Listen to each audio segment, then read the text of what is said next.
Hi and welcome back to the channel for this part 3 of our 15mm North African campaign project that we're doing for playing O Group rules, written by Dave Brown from Ricewitz Press.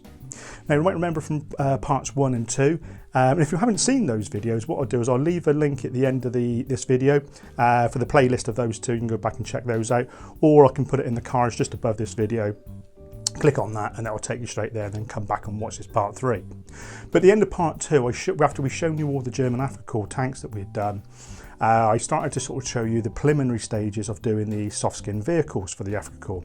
Now the vehicles themselves are all painted, that's all done, and I've boxed them away, but I haven't based them because they're all on their own resin bases, and I haven't done any of the basing on those yet because I was going to wait and do them all at the same time when the infantry gets released.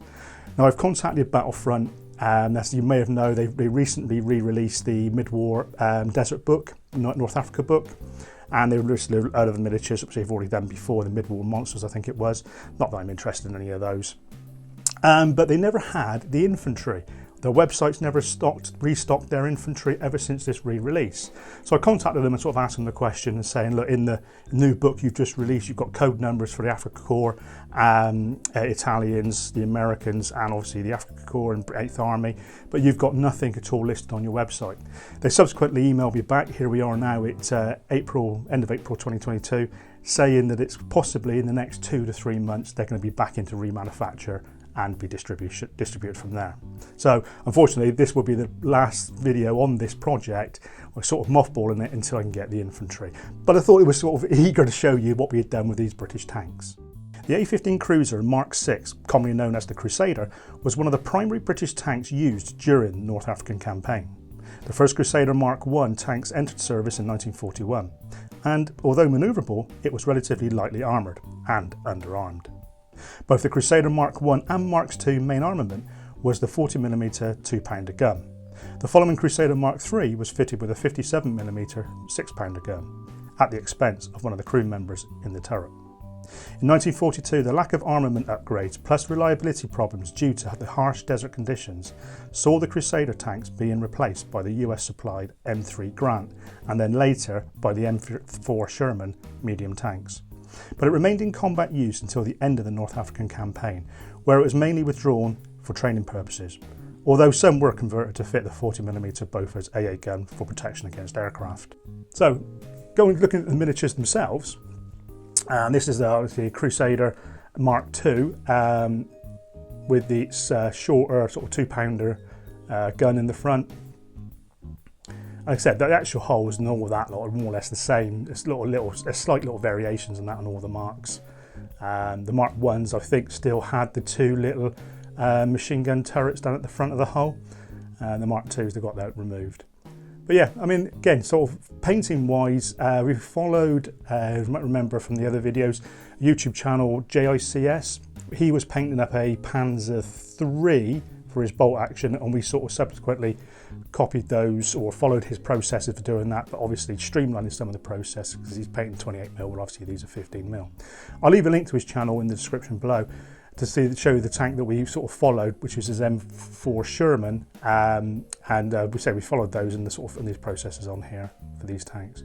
So he starts off with a black undercoat, and he then uses, I think it was a Vallejo Desert Yellow, and then builds up various sort of highlights and then washes it down, transfers on, and then a further sort of wash and highlights on top of that again. But yeah, I mean, these are really, really nice models, and that, as I say, all plastic, and they sort of go really well together. This is a Crusader Mark III with its 6-pounder gun. And then in this unit, for I've shown you in Flames of War, so you can see how it would work in Flames of War. So that's obviously the HQ, and that's 2 platoons. But for O Group and that, they'll be in groups of 2s and that. So sort of give you an idea that each formation will have its own sort of 2-pounder HQ, and then obviously its main guns. So that is the Crusaders. Let's move on to the Grants. The M3 was the first American medium tank to carry a 75mm gun. The turret which mounted the 30cm gun was produced in 2 forms, one for US needs and one modified to British requirements to replace the radio next to the commander. In British service, the tank was called by 2 names. Tanks employing the US pattern turrets were called Lee, while those with British pattern turrets were known as Grants. The M3 had a considerable firepower and, for the time, good armour, but it had a serious drawbacks in its general design and shape, including the high silhouette, an archaic sponson mounting the main gun, preventing the tank from taking up a hold down position, riveted construction and poor off-road performance. Its overall operational performance, though, was not that satisfactory also, and the tank was withdrawn from combat operations in most theatres as soon as the M4 Sherman tank became available in larger numbers. Despite this, the British and Commonwealth Army continued to use the M3s in combat against the Japanese until the end of the war. So here we have then the M3 Grant tanks. You can tell obviously they're Grant tanks by the shape of, as I said in the piece, shape of the turret. Obviously it's slightly extended at the back to house more radio gear, because obviously the commander wants his radio gear up next to him and that in his tank. The American version was a slightly slender turret, and it had a third turret on the top which housed a medium machine gun. How well that was used on that, I don't really know. So again, sort of painting wise, exactly the same as painting up the Crusaders, exactly the same processes and everything, painting them up and that. And let's see if I can get this in detail there for you. Whoops. Again, plastic tank by Battlefront. As you can see, I think they're quite nice, and it really does show up the rivets on the side of the tank quite well. Very nice vehicles. And again, with these ones, exactly the same. I'm showing you it here. Obviously, this is the platoon HQ, or the formation HQ, and at the back there is another platoon, and that's another platoon. Now, I'm just sort of showing you a sort of Flames of War setup. But for O Group, again, it will be totally different setup and that for that. So that's the M3 Grants. The M4 Sherman evolved from the M3 medium tank and retained much of the previous mechanical design, but moved the main 75mm gun into a fully traversing turret. The M4 Sherman proved to be reliable, relatively cheap to produce, and available in great numbers. It was also the basis of several other armoured fighting vehicles, including self-propelled artillery, tank destroyers, and recovery vehicles. After being modified for desert warfare, the M4 Sherman first saw combat with the British at the Second Battle of Alamein in October 1942, and at that time was slightly superior to that of the German Panzer III and Panzer IV tanks. One flaw though was that the M4 Sherman caught fire easily, which earned it the nickname of Ronsons by their crews and Tommy Cookers by the Germans. As the war progressed, the M4 Sherman was becoming inferior in firepower and armour to increasing numbers of German upgraded medium and heavy tanks and anti-tank guns. This was a concern for the Allied command, and further modifications were made to the M4 Sherman.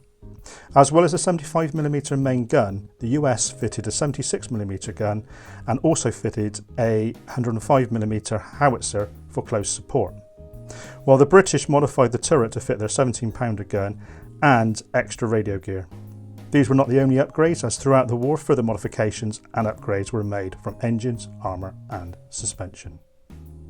So as you can see there in front of you, the three Shermans and that, out of all the tank formations and that we've got here, what we wanted to do was try and sort of replicate the British armoured vehicles, fighting vehicles, the tanks and that of the period of the time that they had. So sort of showing you the evolution of the tanks going forward. So there's more Crusaders than there are Grants, and obviously there's very few Shermans compared to the Grant tanks and obviously Crusaders. So again, sort of give you that sort of flavour of they are slowly being replaced, and by the time we get to sort of like Tunisia, when we fight our campaign, and then possibly into onwards, and that this may change as we go along.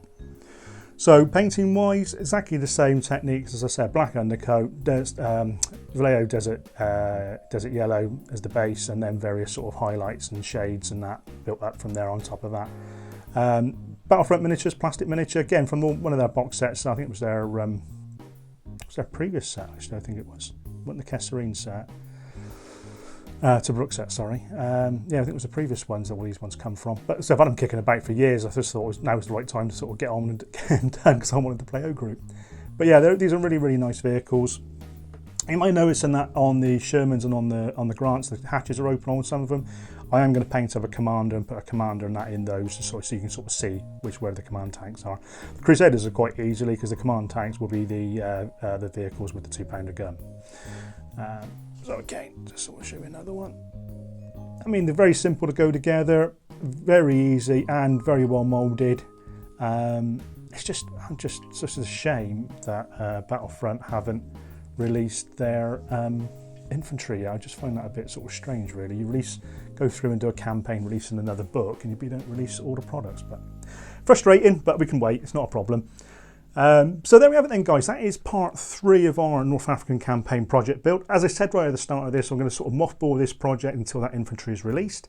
I hope you like what you see. I mean, if you do like what you see, please don't forget to give it the video a like and that. And please don't forget to go back and look back at the previous parts 1 and 2 to see the German vehicles. But there you have it then, guys. This is it for this video. I hope you've enjoyed taking a look at these vehicles and a little bit of sort of narration and that behind the vehicles. I mean, they are fantastic miniatures and that, and really, really great history behind all 3 of these vehicles, likewise with the German ones that I sort of talked about in the previous video. Until next time, guys, I hope you're all sort of doing well. Your projects are really, really going great. I've been enjoying a lot of the videos that have been put out there, liking and commenting where I can, obviously. But again, keep up the good work and that. And they say all of you are a true inspiration for all of us and that what goes on. And we do appreciate everything you do. And we also appreciate your support from Mel. I know I can speak for Mel and Jamie as well as myself for supporting us in our sort of like live hangouts and that we're doing every other Sunday. Until next time, guys, please stay safe and happy wargaming.